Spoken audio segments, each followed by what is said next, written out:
petik sayur dan kacang merah yang organik di kebun untuk dimasak buat keluarga kecilku. Hai semuanya, ketemu lagi dengan Beta. Hari ini Beta berkunjung lagi ke kebun untuk mencari sayur organik karena Beta punya stok sayur organik sudah habis di kulkas. Sebenarnya beberapa hari yang lalu Beta pengen sekali datang ke kebun untuk mengambil sayur, namun karena cuaca sangat tidak bagus sehingga memperhambat Beta punya tujuan untuk datang ke kebun. Dan karena cuaca di Kota Ambon sedang hujan teman-teman, akhirnya hampir seminggu lebihnya hujan tak henti-henti dan mengakibatkan batang dari pohon pare menjadi busuk dan sebagiannya mati, namun sebagian besar juga masih bertahan hidup teman-teman. Dan hampir seminggu lamanya hujan, namun hari ini cuaca sedikit bagus karena mataharinya keluar. Akhirnya kita putuskan untuk datang ke kebun untuk mencari sayur. Jadi teman-teman, jangan salfok dengan kebun ini karena banyak sekali gulma atau rumput-rumput liar yang sudah tumbuh subur seperti tanaman. Belum sempat kami cabut dan bersihkan kebun ini karena masih hujan. Jadi kata beta punya mama dan beta punya papa,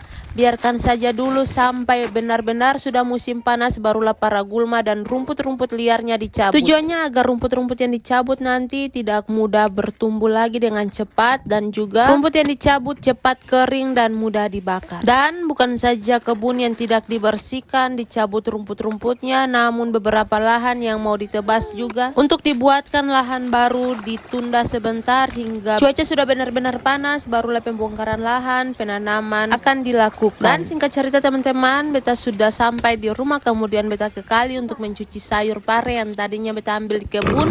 Sengaja beta turun ke kali untuk mencucinya karena banyak sekali tanah yang menempel pada buah pare. Sekalian juga beta langsung bersihkan satu ekor ikan, kemudian dipotong-potong untuk digoreng nanti. Seperti di beta punya video sebelumnya, beta pernah bilang bahwa nanti next video beta masak nasi kacang merah menggunakan santan kelapa, dan hari ini beta masak nasi kacang merah menggunakan santan kelapa. Jadi teman-teman, beta punya nasi kacang merah ini tidak merah karena beta menggunakan kacang merah yang langsung dipetik di kebun kemudian dimasak. Beda lagi kalau beta masak nasi kacang merahnya menggunakan kacang merah yang sudah dijemur berhari-hari bahkan berminggu-minggu, jadinya warna kacang merahnya tidak terlalu merah. Jadi teman-teman, satu keuntungan besar bagi kami yang hidup di desa atau perkampungan karena sayur mayur yang organik sangat mudah sekali kami dapat di hutan, tapi juga banyak sekali masyarakat yang menanam di kebun sehingga kami tidak susah untuk mendapatkan sayur asalkan rajin saja teman-teman. Seperti beginilah teman-teman, kami yang hidup di desa atau perkampungan susah sayur mayur ke kebun atau ke hutan saja. Begitu pula kalau kehabisan gas atau minyak tanah,